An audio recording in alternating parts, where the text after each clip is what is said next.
If I'm too old for this, then I got nothing. Everybody loves to cheer for a long shot. She had this dream, and it's the only thing she ever felt good doing. Billingsley, can you do it? Yes, sir. You sure? Even when they don't have a shot, they refuse to give up. It doesn't just deal with a bunch of football scenes. It deals with the actual people. Look at us. Our horse is too small. Our jockey is too big. We love a hero who can rise above the odds and do what seems impossible. I have faith that we can kind of do anything we want to do. Long shots on this episode of Books into Film. As long as we're talking long shots, I got a real doozy for you, folks. I know if you train me right, I'm gonna be a champ. Long shots are competitors who are not expected to win. Long shot is a term from riflery. The longer the shot, the less chance you have of hitting the bullseye. Most long shots are driven by hope, pure human hope. Hope that things are not going to turn out badly when, realistically, we know that 9 out of 10, they will. Thought you might be interested in training me. I don't train girls. People see me fat, say I'm pretty tough. Girly, tough ain't enough. $1 Million Baby stars Clint Eastwood and Hilary Swank.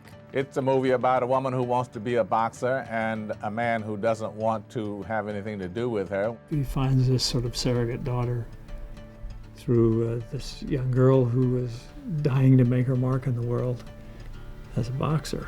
This movie, to me, is about people trying to do their best, trying to make their way in life, trying to find their way in life. Problem is, this is the only thing I ever felt good doing. If I'm too old for this, then I got nothing.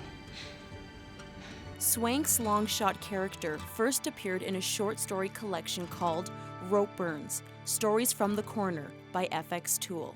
FX Toole is a very funny pen name for a man named Jerry Boyd. The FX stands for Francis Xavier, and Toole is from O'Toole. He wanted to do a big Irish thing with this set of stories. FX Toole wrote what he knew about. He knew about the fight game. He was one. He was a corner man. He was a cut man. Toole published his book 2 years before he died, so he got to see it in print. How much of his financial success he was able to enjoy, I don't know. But more importantly, he was interviewed by producers for the movie, which is kind of the holy grail for writers. Paul Haggis wrote the screenplay. He convinced Clint Eastwood to direct it. I optioned the rights with a friend of mine, and we I wrote it and kept the rights up and just kept sending it around. And we eventually got Hilary Swank and Morgan Freeman interested. And then when I started shooting Crash, we sent the script to Clint Eastwood, who just finished Mystic River, and he read it and said, I want to do it. When he got it, he knew that I knew about it and was interested in it. So he just called me up and said, I understand you want to do this, let's go. I went out swinging, and no man can say I didn't. Yeah, well, I remember. I remember Clint said, which role do you want? And I told him I wanted to play Scrap Iron. And he said, well, that's good, because that's what I want to play Frankie. Did you write your daughter? Every week. Eastwood's character, Frankie Dunn, is a boxing trainer with a troubled past. He's an Irish Catholic guy who's in his senior years, has had this old gym, and he's got his disillusionment with his church and his relationships within his family that haven't worked out. I'm 32, Mr. Dunn. And I'm here celebrating the fact that I spent another year scraping dishes and waitressing, which is what I've been doing since 13. Swank's long-shot fighter, Maggie Fitzgerald, needs Frankie to realize her dream of becoming a boxing champion. She doesn't have many opportunities. She can be a sales clerk or a waitress, or maybe, just maybe, she can be a boxer and be a winner, be a champion. This young woman who's not quite bright and has this one focus in life that she wants to be a boxer and fight, and that's all she wants. There was a simplicity to the character that I felt was very heartfelt. She had this dream, and it's the only thing she ever felt good doing, as she says in the movie. Morgan Freeman plays Scrap Iron, who helps convince Frankie to train Maggie. Little girl seems to be coming along. Almost like someone's been helping her. My character, Scrap Iron, sees Maggie as someone whose desire is stronger than most, which means that given the shot, he believes she would accomplish something. He's the first one that sees the potential in this, helping this young lady along. What did you learn tonight? Always protect myself. What's the rule? Always protect myself. Swank went into a period of intense training to play the role. I trained 4 to 4.5 hours 6 days a week for 3 months before I started filming. And then as I filmed, I kept training. But they asked me to put on 10 pounds of muscle, and I put on approximately 20 pounds of muscle just because I just really wanted it to be believable. She could go on for hours. Like after some crazy sparring and bag work, then she would just hang out hours with Hector and, working on technical perfection. Because of all the work, she got a blister on her foot, and it turned into a staph infection. If she hadn't gone to the doctor, she could have died. When she came to the set, she was cut, she was fit, she had muscles, she had, the whole look of it was just right.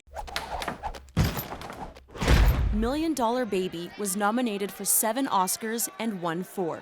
Best Director, Best Film, Best Actress, and Best Supporting Actor. And the supporting actor role for Morgan Freeman was a kind of milestone for him because he'd been an actor that everyone loved for so long and had been nominated before but never won. Obviously, I feel real good about it.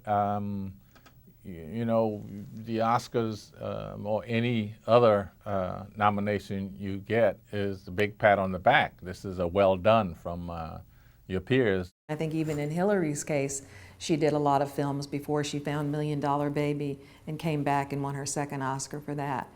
To me, that's the mark of a real actor, somebody who continues to work, continues to develop their craft, continues to chip away at it. There's magic of fighting battles beyond endurance.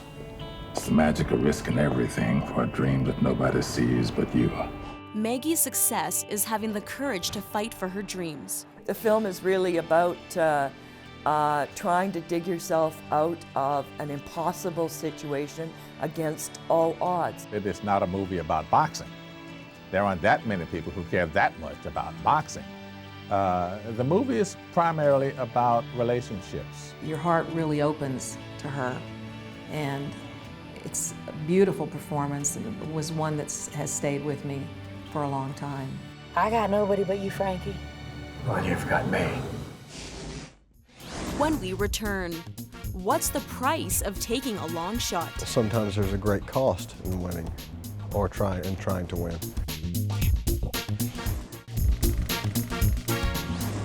Gentlemen, the hopes and dreams of an entire town are riding on your shoulders. It's time. Friday Night Lights is the true story of a long shot football team. It's a football movie, but the football is really the reason to tell the story, about these kids and the relationships that all the people have. Careers and futures are not bright for the parents or their children. So the high school football team becomes this carrier of cultural wishes for success. It becomes the only game in town. The person under the most pressure from the town is the coach. It's a very unstable position because even in high school, in towns like that, winning is the only thing. He's a guy like any coach who wants to win, but sometimes there's a great cost in winning or trying to win. Billingsley, can you do it? Yes, sir. You sure?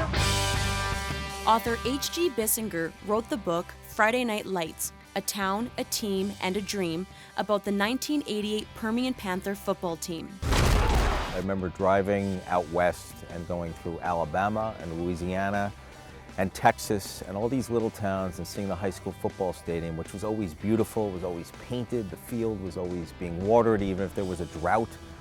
And I said, these places really are like shrines, like temples, And I said, I really want to do this book. The author of the book was, of course, a journalist, and was fascinated by a story that he had heard and that had, you know, stuck in his mind. And eventually, after a number of years of being a journalist, he said, okay, I'm going to do this. I can't get this thought out of my head. I was an editor with the Philadelphia Inquirer, and it wouldn't leave my head, and I found this town called Odessa and decided to go out there, to basically quit my job and go out there with my then fiance and 2 kids who were then 4 years old, and we spent a year in Odessa.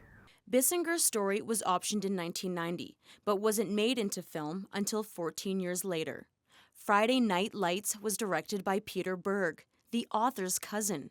What got me was the book and how the book kind of balanced almost like a three-step balancing act between the football, these guys, these characters, these people, and this kind of interesting look at the culture. Berg was obviously under a lot of pressure because a family member had written a story that he cared passionately about, and now it was his responsibility to put that on the silver screen. But he also put himself under a lot of pressure because this story revealed how this small town community was taking a real chance with the kids' lives. If they don't go on successfully in football, they spent their formative years only playing football and not getting real education. Hey, there's only one subject, it's football.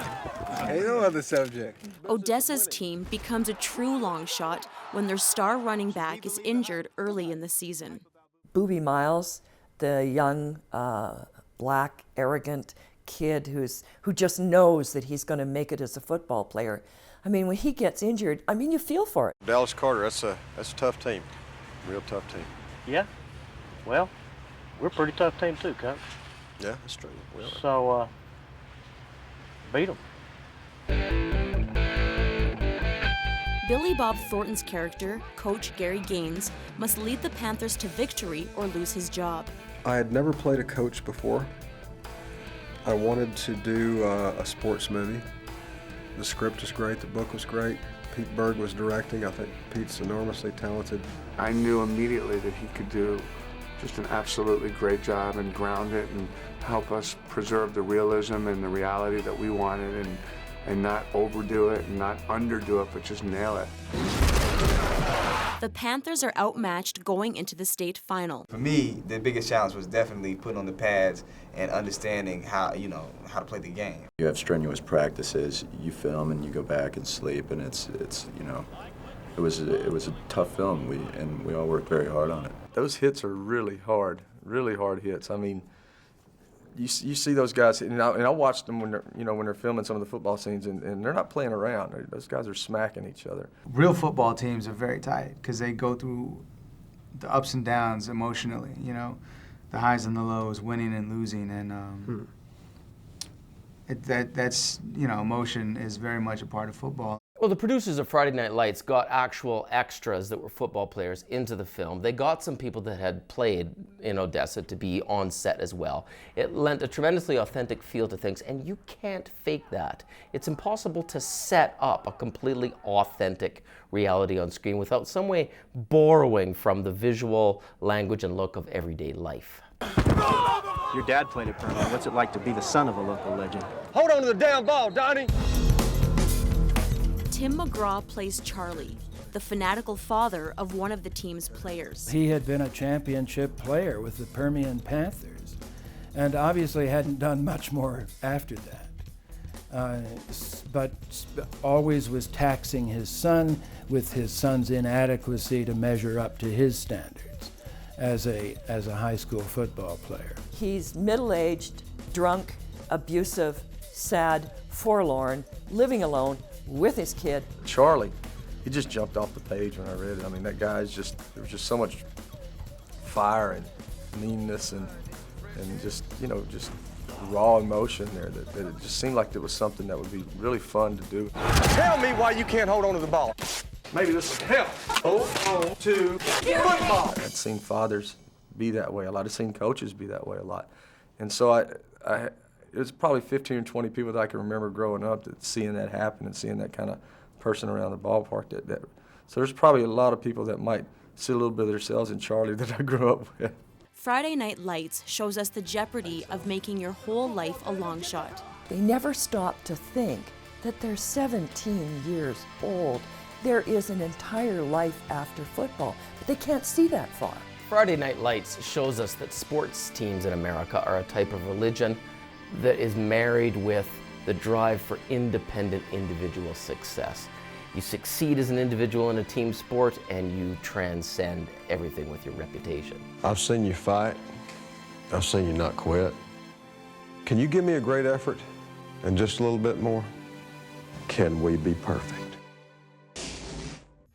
When we return, how did Tobey Maguire become a long shot jockey? These jockeys are tough professional athletes.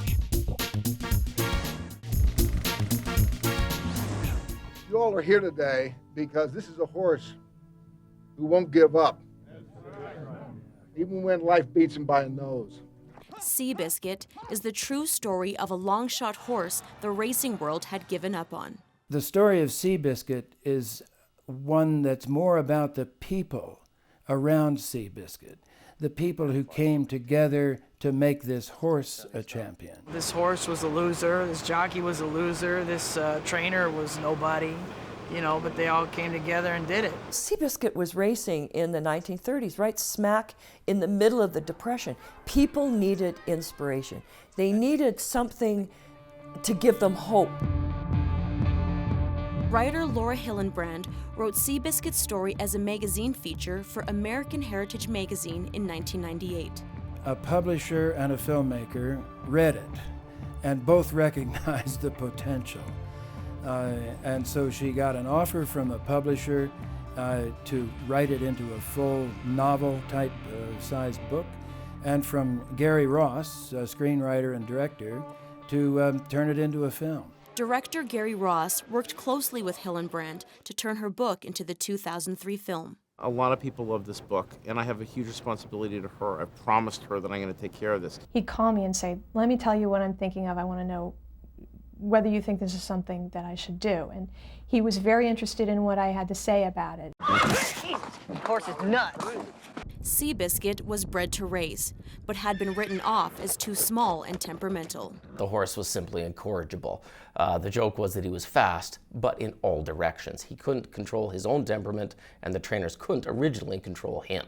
To the future! Jeff Bridges plays Charles Howard, a business tycoon who buys Seabiscuit. Charles Howard, who has made a fortune, who has, is living in the lap of luxury, and suddenly finds that all the money in the world can't keep his child alive. He loses a child. His marriage breaks up, and he's living in despair. A couple of relatives of Charles Howard, his granddaughter and his great-granddaughter, were actually extras in some of the scenes, and we got a chance to talk and spend some time. Howard hires a trainer named Tom Smith, played by Chris Cooper. I did raise cattle with my father for about 15 years, and there were certainly certain aspects of that kind of life that I'm sure were pretty similar to what the character Tom Smith might have gone through. Tom Smith, the trainer, was a failed horse rancher on the outs during the Depression. He was definitely not in the cards to be the trainer of a championship horse. Every horse is good for something. You don't throw a whole life away just 'cause it's banged up a little. Good trainers appear to be able to compartmentalize aspects of horses' behavior, find the winning trait, and then cultivate it at the expense of the others. Don't stop, boy. Don't ever stop. Tobey Maguire plays Seabiscuit's jockey, Red Pollard. A failed boxer and not a very good jockey. Was certainly a long shot to be the rider of a championship horse. Look at us! Our horse is too small, our jockey is too big. He was too tall to be a jockey, so it was a bit of a square peg and round hole. I mean, he had to force himself into drastic reduction programs, but he loved horses and he loved to ride, and it was his true talent in life. He's a tough character, but I think him being broken kind of fits in with these other people in this horse, that the horse was abused. The owner, Charles Howard, lost a son. Tom Smith was, his world disappeared. He was out of his time now, and they all kind of came together, became a family unit, sort of, and had tremendous success and victory. McGuire had to make some adjustments to play the jockey. Toby lost 20 pounds to do the role. I said, Toby, you're fine, lose 10. He said, no, I want to look like a jockey. He lost 20. He got down to 5% body fat. He worked out 4 or 5 hours a day. He was on a strict regimen of what he could eat, restricted number of calories. I mean, it was amazing. Riding a horse is it takes a lot of strength, These jockeys are tough professional athletes, and it was a lot of work in terms of the physicality, but that's the fun. Within 2 sessions, Toby looked like a jockey. I mean, I looked at the videotape and I couldn't believe it. From that moment on, I said, we're going to be fine. Then we showed the videotape to other jockeys, and they couldn't believe how Toby rode. So, I mean, what you see in the film, there's times, obviously, we use stunt doubles for safety purposes, but it's a lot of Toby. Well, the racetrack sequences themselves, showing the horse race up close, that's because they mounted equalizers on the back of flatbed trucks. The camera's racing along with the horses rather than going CGI. It gives the film a very authentic look. Seabiscuit shows us how a group of long shots can make history if they believe in each other. Every race that Seabiscuit won made a whole nation of people who had no hope think, well, if that stupid-looking tiny horse can win a race, so can I. His horse couldn't win a church raffle, let alone a $2,000 allowance. The horse became a folk hero, and it became a folk hero to a whole country because just like him, they felt broken, and just like him, they felt that they weren't done. That's one of the great things about movies is they're kind of like time machines. They can take you back and let you appreciate what happened in our past. When I saw the movie, I thought it was lyrical and beautiful.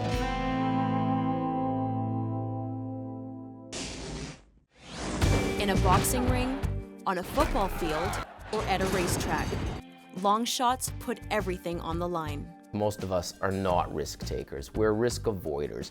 We're pragmatists. We're realists. We don't take a lot of chances with our lives. So to see somebody who's willing to take that risk, it's inherently dramatic. Seeing a long shot hit the bullseye tells us we could do the same thing. We always like to see people succeed. Their strength and their courage and that drive and determination and focus of pursuing their dream, it's something I can relate to. I have faith that we can kind of do anything we want to do. As long as we're talking long shots, I got a real doozy for you, folks.